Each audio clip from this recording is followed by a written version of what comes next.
Don't go anywhere. Stay tuned to the end of the video to see what the next game's gonna be. Chronically Blue. Hello all of my sleepy bears, my name is Chronically Blue. Welcome to the 45th episode / finale of Sonic Frontiers. This episode I'm showing you how to go through and get the remaining stuff that we left off. Most of that being all the bonus modes, as well as the credits once we finish everything, what happens when you get the last of everything, as well as some of the Guardians that we missed in the final island. So this is one of these speed challenges that you can do. There's 10 in every single island. The best way in order to get it really going to guarantee an S rank is to make sure to fight a Guardian at least. That's typically pretty helpful for getting very close to a B or an A. As long as you are boosting, attacking, collecting a ring, jumping off a spring, jumping off a ramp, anything like that, that counts as a chain. You go around and collect the little yellow balls in order to increase your combo. And also, just doing the stuff that I just mentioned will also increase your combo. Even jumping off this platform counts as a chain. So as long as you go around the island and you do whatever you can possibly find, you're gonna be fine. And if you mess up, don't worry. No matter where you land, it will always respawn you right back at the very same marker that you were at. In case you fail, so you can do it again immediately and go a different path if you like. Once you go and get all the S ranks for everything, that's right, everything, that's a total of 4D, 4-0. Then you do get something special. But we do have more guns to show off, especially my least favorite one, Ghost, although I like to call it Alien. Or Angel, one of the two, one of the three. I forget to count, that's how fantastic I am. Now, have you ever, do you love when enemies are impossible to attack? I know you do. Everyone does.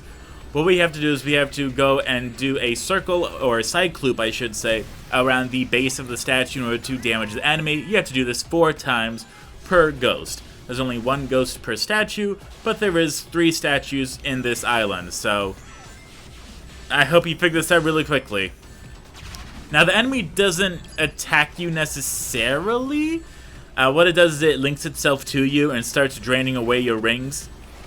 However, it will shoot little, those things, graspers, that's the best word I can think of, that will slow you down. You have to press X repeatedly in order to get out of them, and then it will also just try to attack you directly, which if you parry it, that'll make time freeze, so you can go and cyclope around the statue without being damaged. That is the most preferable way, as well as every time that you do cyclope the statue, a bunch of rails appear in midair in order to help you get rings as well as back to the statue as quickly as possible. Now, me, I just prefer to just bomb rush it, just go straight as fast as possible to the statue. There's always going to be a hook or a rail or a spring that'll shoot you right up just in case you fall, because they know you're going to fall. So here we are about to defeat the ghost, which it's not a ghost, but okay, if you want to say it is, then cool. But here we are showing off one of the longer ways, which is not fantastic. Again, this is why I highly recommend not going the long way, but it does have rings, so if you are low on rings, then I highly recommend this, because if you are at 0 rings and it attacks you, you will die, you will have to restart it, and you will have to spend a lot of time farming rings. So, just letting you know that now, because you gotta do this 3 times. I mean, you don't have to, but, you know, it helps if you're going for everything. But that was the final Guardian that we had left. And that got us the little trophy that you just saw there. Threat identified. Here we have the red pillar. I haven't shown this one off yet, but I did fight one previously. You know the silver hammer and the other stuff that I talked about last episode? Yeah, second verse, same as the first. It's the exact same thing. Just go through, do the slash attack, which is R2 and X, and then just try to not mess up, and then attack the head. That's about it. They didn't make it too difficult here.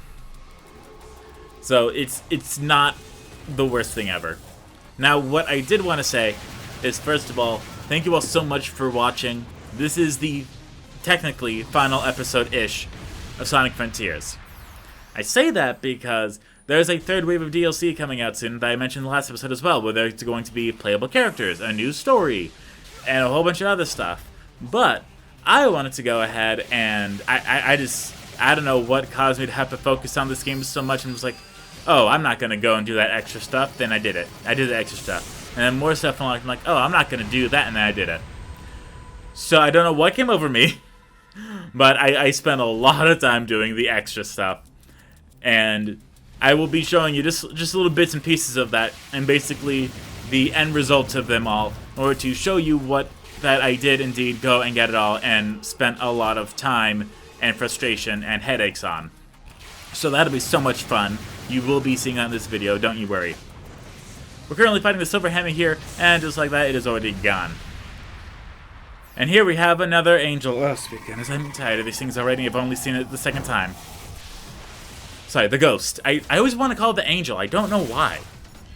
I guess because it comes from a statue, like a Zelda game. I don't know. I haven't played a lot of Zelda games, and I've only beaten one Zelda game. So I don't know what Zelda game an angel comes from a statue, but oh well. I know of an owl. That's about it. But that's not an owl. I mean, angel. It's not an angel. It's an owl. An owl is not an angel. An angel is not an owl. Well, an angel could be an owl, but I don't really think the owl wants to be an angel. It seems a little too bright.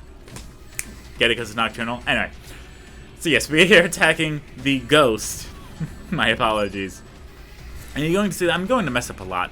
I'm going to get hit by it a lot. I'm going to get attacked by the little stripe grabbers quite a bit. That's what happens when you see it for the first time. There's not a lot you can do to get around that, unfortunately. You can parry off of it, which will be beneficial, although I didn't think about that. Speaking of parrying, that is one of the best ways in order to defeat the Red Ring of Death, if you remember from the previous episodes, where the dogs started chasing after you. I tried to attack it in every single way I could think of, and then I started to parry. And lo and behold, that's what you're supposed to do. You have to parry 5 times, back to back to back to back to back. That means holding the buttons, the parry happens automatically, you let go, press them again, and you repeat that for a total of 5 times. The dogs are on the ground, and then you can kill the dogs. That is how you get through the Red Ring of Death. Which, thankfully, I did not have to look up. Although I was heavily contemplating it, because I was running out of everything. Yes, here we have a unique design due to this ghost, where it wants us to boost up to this wall, go to the right, up, left, and then back up to the springs. Or you can just double jump to avoid that one square, which will take a little bit of time, but I think it's a little worth it. And then that is how you do it. Also, this grind rail is really in the way, so we just got to jump off it immediately, do a little cycle loop, and wha-bam. Another ghost gone. I keep wanting to say angel. I don't know why. I guess angel's a bit of a better name. I don't know why it's called a ghost. When I think of ghost, I think of spoopy season, like Spirit of Halloween. It's time for the final ghost. This one, thankfully, isn't that bad, because I've already kind of gotten used to how these things work. So just making sure to cycle loop it, and you'll be alright. Cycle loop it, parry, you'll be fine. I did have a little bit to talk about. First off, we have the wheel! Yes! That means if you stay tuned to the end of this episode, I will remind you during the credits as well. I will spin the wheel, and we will see what the next 16:9 game is. If you don't know what 16:9 is, that is the aspect ratio. I always try to do a older 4:3 and a newer 16:9 game at the same time. In case this is your first Let's Play watching me, which if it is, I do apologize for the fluctuating audio. This what happens when you do a game for 45 episodes and things change a lot. But I feel very confident on my audio settings now. So, hopefully, I'm not messing with them anymore. It's perfect. I don't have to do anything funky. It's at the perfect volume. It sounds right. Everything's good. So, hopefully, there's no more messing of the audio settings.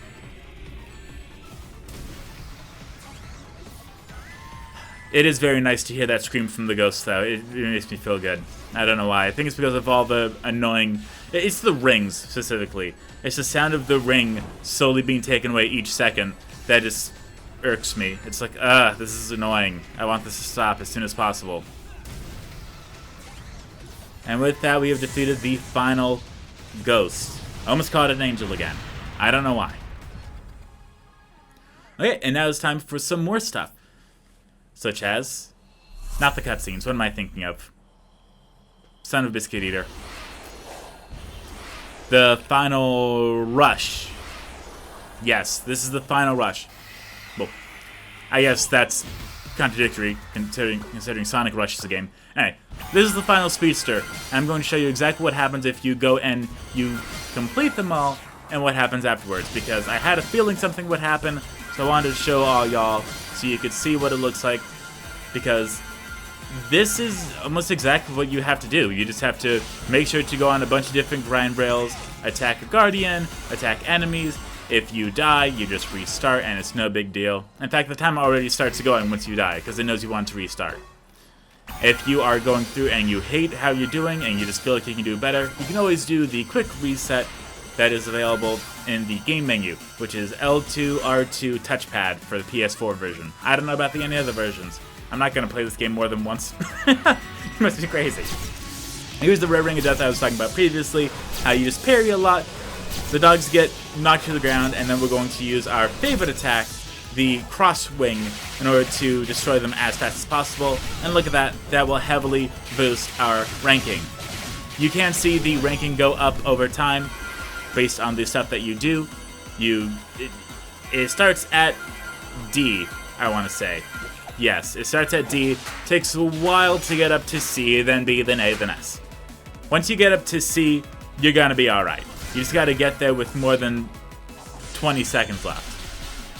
And again, you can get this stuff even without touching the yellow orbs, because the yellow orbs build up as well as when you do the chains. So you can just go around without touching a single yellow orb. It might be difficult, but you can do it. With doing this, we get the Spin Dash. For getting an S rank on all the action chain challenges, we've unlocked the Spin Dash. Hold circle and press L2 to wind up your Spin Dash, then release circle to release the Spin Dash. And if you had a standstill, press L2 in the open field to do the Spin Dash. Let's go ahead and see it. Look at that Spin Dash. Wow, that's lame. If you continue to hold L2, then Sonic will actually continue to do the Spin Dash throughout the entirety of the island. However, I found this out after about 5 seconds. Rolling around at the speed of sound. Got places to go, gotta follow my rainbow. So yes, it's a little lame that you only unlock it after doing the action chain challenges. But hey, at least it's something. And I don't know if it's faster than boosting regularly, but it feels like it. I think it's just cathartic. Napoleon, closure, one of those words. It just feels nice. Placebo, I guess that's the effect. Because it also, Sonic doesn't do the tricks in midair, which definitely makes it go by a lot faster too. Because if you're just boosting regularly, if you go off a ramp, then you're gonna be in midair. You're gonna lose your speed. You're gonna do tricks, and so on and so forth. With the Spin Dash, there's no tricks at all. You just go through, you do it, you get it, you keep going. It's a really fast mode of transportation here. Now I want to show you what happens when you get the very final memory token. I went through all 4 islands and I got every single memory token. There's no hidden ones. The ones on the map are the ones you can find. Select them on the map, press the triangle button to place the marker, then just try to follow the line of rings, line of hoops, line of anything, and you will be able to find it. I mean this in the nicest way possible. I didn't have to look anything up, and I normally have to look everything up, so I think you got this. By completing all of the challenges, the Frontier Elite costume is now available. So we are going to very quickly go to the extras option, and we are going to put on the Frontier's Elite outfit right about now. So what is the Frontier's Elite outfit? What is this magical outfit that you get for getting every single thing, beating everything? It is a crown. You get a crown. It's not a lot. It's something. It's a crown. At least you can be like, yeah, I did it all, and I got a crown for it. I'm special. I'm unique little butterfly in a unique cocoon, because I have a crown. Oh, what do we have here? If it isn't the village father, where did you go? My word, the previous elder, it's been a while. The king himself, it is an honor. Boost gauge raised. Well, how's that for a change? I've done all I can and you still bring more Coco home? You're a true hero, Sonic. You have my deepest thanks. Farewell, Sonic. Take care of yourself and all the others. So yes, you get the extra line of dialogue for getting the Frontier's outfit as well. That's fantastic. Here we have how you get the very final trophy. or at least for the PlayStation version. Go to the desert island, find these spring guys. You're going to jump, do the cross slash while targeting them. That will build it up in order for you to go and get the Phantom Rush, in which case they don't die, they don't take damage, so you can just keep doing it over and over and over again to get the Combo Crackerjack trophy. And that was the actual last trophy I needed. So, this is the first PlayStation game I've ever gotten every single trophy on. So I just need to share that off. Result Uranus Island Challenge. This is the cyberspace speed challenges that you do, where you do one level after another, after another, after another, after another. After you do all 4 individually, you then get to do all the stages back to back to back to back to back. That's right. So if you do great in Islands 1 and 2, and then you mess up Stage 3, Level 3, and you get a A or lower, you gotta restart all over again. This is my final time, 38 minutes, 37 seconds, and 39 milliseconds. And the S ranks that you get do build over time. So if you are super fast on a few levels and then you mess up on A level, you'll be alright. Here we have unlocked the Cyberspace Power Boost. That's what you get for completing all of these cyberspace challenges. And also you get a cute little medallion on the title screen, which is very nice. Now, what is the Cyberspace Power Boost? I wish I knew. I'm gonna do a level here just to show you, but I didn't notice anything different. I really didn't. I wish I could. I did not notice anything different whatsoever. If you do, awesome. Let me know. I don't. I don't notice anything different. The only thing that I could imagine happen is that it increases the power boost that you have, where when we talked to the Guardian, it became one big circle and then one small circle around the big circle. But that does not look like what happened here. Sonic doesn't really look that much faster to me. He seems about the same speed. So, I don't know what the reward was here, but hey, at least I did it. This is the first 3D Sonic game with the hub world that I've gone through and gotten everything for. That wasn't Sonic Frontier. That wasn't Sonic Forces, I should say. Sonic Forces, I don't think it really counts. You just got to get the S rank and the 5 red rings for each level. I don't think that really counts. I mean, it counts, but you know, it's nothing as grand as getting all the emblems in Adventure, Adventure 2, Heroes, Shadow, 06. You know, you know what I mean? I'm not trying to discredit people, but it's just on different levels. So, this is where I said, I am done, I'm not doing anything ever again, and then we did the boss rush. That's right, I went through and did the boss rush. For some reason. You gotta do the boss rush of 1, 2, 3, and 4, and then you do them all over again. Because why not? Now, these are a little more unique than the Cyberspace Rush challenges, where you are typically fighting some small enemies that you find, takes you to the next wave, more small enemies, a guardian, a small enemy, a guardian, then a titan. It's going to be 10 things altogether, and if you do the Omega thing, that's 40. That's a lot. And if you mess up, guess what? You gotta redo it all over again. You need at least an A to move forward, you need an S for the fancy purposes, but because of that, you might as well just restart anytime you get an A to try to be the best, fastest thing alive that you possibly could. I don't know why. That's just what they do. That's just how they did it. Cool. Here is my final time, 29 minutes, 24 seconds, and 67 milliseconds, which was really close, unfortunately, to that rank. Extreme difficulty can only be chosen when starting a new game. At this level, Sonic stats will no longer increase and the enemies will be substantially stronger. So yes, that is what you get for doing the boss rush. You get the extreme difficulty for beating the Cyber Rush challenges. You get a power boost that isn't even visible for getting everything in all the overworlds. You get a crown, which, it's something. It's not great, but it's not Super Mario Sunshine. That's pretty much the main thing I was looking for, was for something more significant than Super Mario Sunshine. Okay, time for my thoughts on this game. As well as remember to stay tuned for when I spin the wheel to see what the next game is. this game was a little bit of what I thought, and it's also nothing at all what I imagined. I thought the islands themselves, they were a fine enough size. I would have preferred them smaller. I did not like all the collectibles, especially the memory tokens. The Guardians, that's understandable. Fishing spots, they were awesome. They were one of my favorite parts in the entire game. All the memory tokens were not necessary. Definitely could have done a lot less than that. Anytime you open the map, you see all those memory tokens. You're like, that's got to be like 100 or 200 here. And then like, I have to go through and get all these.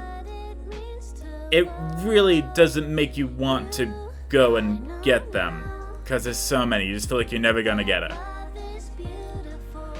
But you can if you want to.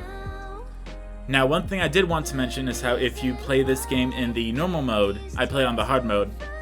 On the final boss, once you beat the final Guardian, instead of fighting the end in a shooter, it's just a quick time event. That's it. So I at least know that I did something a little bit cooler for doing the hard mode. I looked it up, and apparently if you beat the game in extreme difficulty, nothing additional happens. Which, lame, but what are you gonna do? I really enjoyed the characters, actually. I enjoyed the cutscenes. I enjoyed just how mature it seemed. It didn't seem like another kid's show. It didn't. Like, there was some side things, but it never felt out of place. When Sonic said, "Knuckles, don't punch the ruins." When Sage asked, "What is your goal?" and Sonic responded, "It's normally a floating emblem or goalpost." Small stuff like that, that's cute, it works, it fits, it doesn't feel forced. The game definitely was a lot more mature. It didn't go for cheap grabs. Maybe it did, and I just don't remember. That's completely possible. But I understand. I understand why people are enjoying this story and enjoy it overall. It was just that going to each location, having a main goal and not being able to switch it out for a sub-goal, in the overworlds I should specify, that's the part where it kind of took the fun away from me. Because it kept showing you the main goal even if you marked a different area.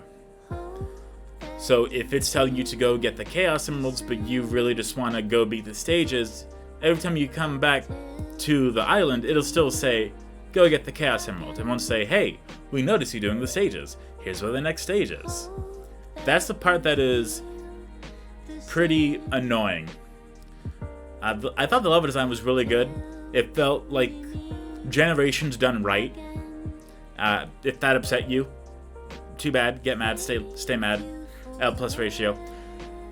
I'm not a fan of Generations, but I thought the way they did it this way, it was so good, where if you played the games to death and you remember the stage layouts of trying to go after the A ranks for a lot of the levels, you would have recognized almost immediately, hey, this is a lot like this level from this game. And it felt right. Because it was going through Sonic's memories, as pointed out through the plot. So it just felt nice. It felt nice to have it be familiar and unique all at the same time without it being in your face, that it had to rely on the previous stuff. If you hadn't played some of the games and they used some of the level design, you would think it was a new level. And now, if I go and play some of the older Sonic games that I haven't played yet, I might recognize some of the level design and be like, oh hey, this is the one that they used for Sonic Frontiers. I think it'd be really cool. I thought it was really cool how they did it all. The jukebox was a very nice touch. I really did enjoy that as part of the free DLC upgrade. Just because listening to the same, like, meh song, that's probably not going to do great. I'm a music person. I just very much enjoy music. I love having music on. And so to have a bunch of Sonic songs just playing on shuffle as I'm playing a Sonic game, that makes it fantastic. That's automatically a shoo-in for me. Fan service, yes. But I like it, so I don't care. I thought the Titans were weird. I thought it was. They're very intimidating as well. Which, it's been a while since we've had an intimidating Sonic enemy. Because, really? You want me to believe that Infinite is a terrifying Sonic enemy? Yeah, okay. Dr. Eggman isn't even terrifying, and he's supposed to be the main villain. So having these gigantic titans that are like 20 times the size of Sonic, it definitely feels like you're going up against something major. This isn't some small feat. This isn't a small enemy that you can just kick to the side. There's a whole thing to it. So I very much enjoyed the Titans, but I do think that it was a little out of place. Just the art style of the Titans themselves. Because you see Sonic and friends, and they're a little cartoonish, and then you see these things that look like they came out of a sci-fi movie, and you're just like, what? Why are we mixing Star Trek with Sonic? I don't understand. It was weird. I also didn't really pay attention to the story, but I did show off all the cutscenes, so I paid attention more so than if I skipped them all. But I also wanted to bring up that a lot of the vocal songs in the soundtrack are sung by the lead singer of Sleeping with Sirens, whose name I forgot. But I have been getting into them recently, along with Pierce the Veil. So that was a little bonus. It was cool. I even found that out when I only knew 2 songs by Sleeping with Sirens. So, woo. The game overall, it's not bad. I had my moments where I'm just like, what am I supposed to do here? I don't understand this. This is stupid. This is lame. I hate this. This is annoying. That's going to happen in any game, let alone Sonic. That's gonna happen. Overall, it was pretty good. Going for the memory tokens was definitely the most wow, I want to give up right now moments. There's way too many of them. There's a large amount of them. As well as if you go to the fishing spots, you can trade in your fishing points for memory tokens, thus making them obsolete.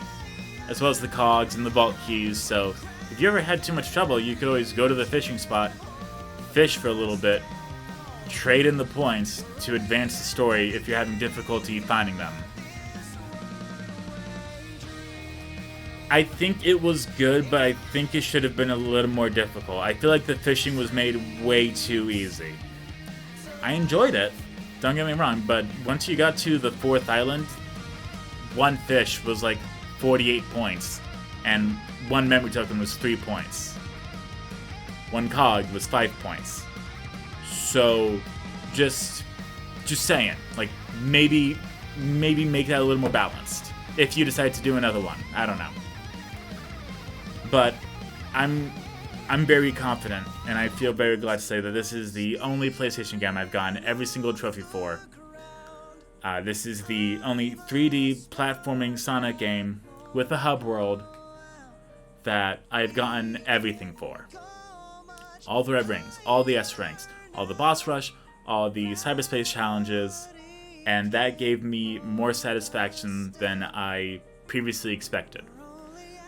The line change with the Elder Coco, that also made me feel fantastic. Serotonin was instantly unlocked with that. But I think it's a good game. If you find it for $20 or $30, you should probably pick it up. It might be worth your time. And now, it is time to spin the wheel. Hello, and welcome to Spin That Wheel, where we spin that wheel to see what the next game's going to be. Let's see what we got up first.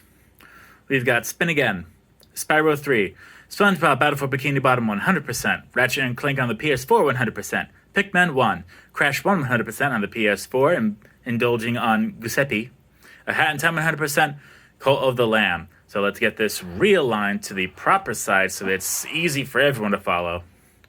And Super Spin.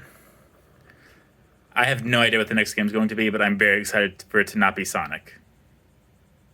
Okay. Looks like I'm going to 100% Ratchet & Clank 100% on the PS4. And also stay tuned, with Ratchet & Clank there's going to be a brand new intro and outro that's going to be mainlined for every single video coming out in the near future. Thank you all so much for watching. I hope you all enjoyed. I will see you all next time with Ratchet & Clank. Goodbye, my sleepy bears.